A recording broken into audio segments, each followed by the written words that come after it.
బిందు. శివ, ఎలా ఉన్నావు శివ? నేను బాగున్నాను. అయినా నువ్వేంటికిరా? నువ్వు ముందులేరా. శివ రా. శివ శివ, ఏంటి బిందు ఇలా వచ్చావు? ఎవరు లేని టైంలో వచ్చావు కాబట్టి సరిపోయింది. అదే అందరూ ఉంటే ఏంటి పరిస్థితి? ఏమో శివ, ఎవరు ఉన్నారో లేరో అన్నది ఆలోచించే పరిస్థితుల్లో నేను లేను. నిన్ను చూడాలనిపించింది, వచ్చేశాను. నీకు పెళ్ళైపోతే మళ్ళీ మనం కలుస్తామో లేదో అన్న దిగులు నన్ను క్షణం కూడా నిద్రపోనివ్వకుండా చేస్తోంది.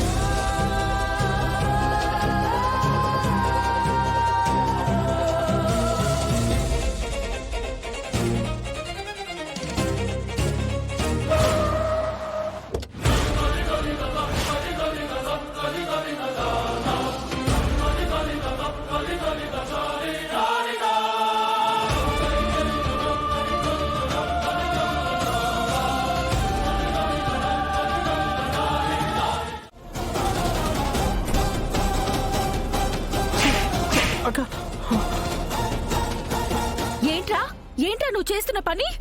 వదినా. బిందు, నువ్వేం మాట్లాడుకు. వయసులో చిన్నదానివి అయినా నీకు దండం పెడతాను. దయచేసి పరిస్థితి అర్థం చేసుకో. మీరు మా ప్రేమను అర్థం చేసుకోండి వదినా. నేను గాని మీ అన్నయ్య గాని ప్రేమకి వ్యతిరేకం కాదు బిందు. ఇప్పటికిప్పుడు మీ ప్రేమ గురించి తెలిసిన మీ అన్నయ్య శివని నీకిచ్చి పెళ్లి చేయడానికి వెనకాడడు. కానీ ఈ ఇంటి పరువు గురించి ఒక్కసారి ఆలోచించు బిందు. ఆ ఇంటి వలన ఈ ఇల్లు ఎన్ని అవమానాలకు గురైందో ఒక్కసారి గుర్తు చేసుకో. మీరు ప్రేమించుకున్న సంగతి ఈ పెళ్లి ముహూర్తాలు పెట్టక ముందు చెప్పుంటే ఈ పెళ్లి నిజంగా జరిగేది కాదు. ఇప్పుడు మీ ప్రేమ ఈ ఇంటి పరువు తీసే పరిస్థితి తీసుకొచ్చింది. దయచేసి అర్థం చేసుకోవడానికి ప్రయత్నించు బిందు. శివని మర్చిపో. నీ తలరాతలో మా అక్క భూమిని ఓడించడానికి ఇంకేదైనా దారి చూసుకోండి. మీరు చెప్పినట్టుగా మా గగన్ బావ భూమి అక్క పక్కనుండగా ఓడించడం కష్టం. వస్తాను. పోనీ ఆ బిందుని పెళ్లి చేసుకుంటావా శివ? పోనీ ఆ బిందుని పెళ్లి చేసుకుంటావా శివ? పోనీ ఆ బిందుని పెళ్లి చేసుకుంటావా శివ? పోనీ ఆ బిందుని పెళ్లి చేసుకుంటావా శివ? స్వార్థో దుఃఖస్య కారణం.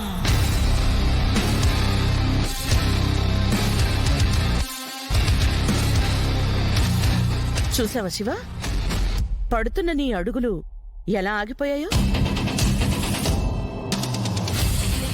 చెప్పాను కదా, ఎవ్వరికైనా గెలిపే ముఖ్యమని. అది కొందరికి జీవితంలో కావచ్చు, మరికొందరికి ప్రేమలో కావచ్చు. శివ, మీ అక్కే ప్రేమించిన వాడిని గెలుచుకున్నప్పుడు నువ్వు నీ ప్రేమను దక్కించుకోవడంలో తప్పే ఉంది. అంటే నేను బిందు ప్రేమించుకుంటున్నామని? I know. పరుగు పందెంలో నువ్వు గెలుస్తున్నప్పుడు పరుగునొచ్చి తను నిన్ను కౌగిలించుకుందే, అప్పుడే అనుమానం వచ్చింది. నువ్వు బురకా వేసుకుని మా ఇంటికొచ్చినప్పుడు అది మరింత బలపడింది. అర్ధరాత్రి పూట మా ఇంటికొచ్చి నువ్వు దొరికిపోయినప్పుడు అది కన్ఫర్మ్ అయింది. అలాని నేనేదో కంగారు పడిపోయి ఏదో నిర్ణయం తీసుకునే మనిషిని కాదు. వచ్చిన అవకాశాన్ని వాడుకోవడం కోసం, టైం కోసం వెయిట్ చేస్తాను. ఆ టైం వచ్చినప్పుడు పర్ఫెక్ట్ గా వాడుకుంటాను. మీరు చెప్పిందంతా బాగానే ఉంది మేడం. కానీ చూస్తూ చూస్తూ వాళ్ళిద్దరూ దూరం అయిపోవడానికి నేను కారణం కాలేను కదా. అయ్యో శివ, మీ అక్క బావ పూర్తిగా విడిపోవాలన్నది నా ఉద్దేశం కాదు. వాళ్ళ మధ్య ఒక చిన్న గ్యాప్ రావాలనుకుంటున్నాను అంతే. ఆ చిన్న గ్యాపే నా గెలుపు.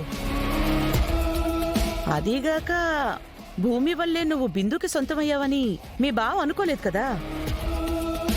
ఎందుకంటే మధ్యలో నేనుంటాను. నేనే మీ ఇద్దరి పెళ్లి చేశానన్న పేరుంటుంది. ఏమంటావు? పూరిని పెళ్లి చేసుకోలేదని గగన్ నిన్నేదైనా చేస్తాడేమోనన్న భయం కూడా అవసరం లేదు. ఎందుకంటే అప్పటికే నువ్వు మా ఇంటి అల్లుడు అయి ఉంటావు. అప్పుడు గగన్ నిన్ను టచ్ కూడా చేయలేడు.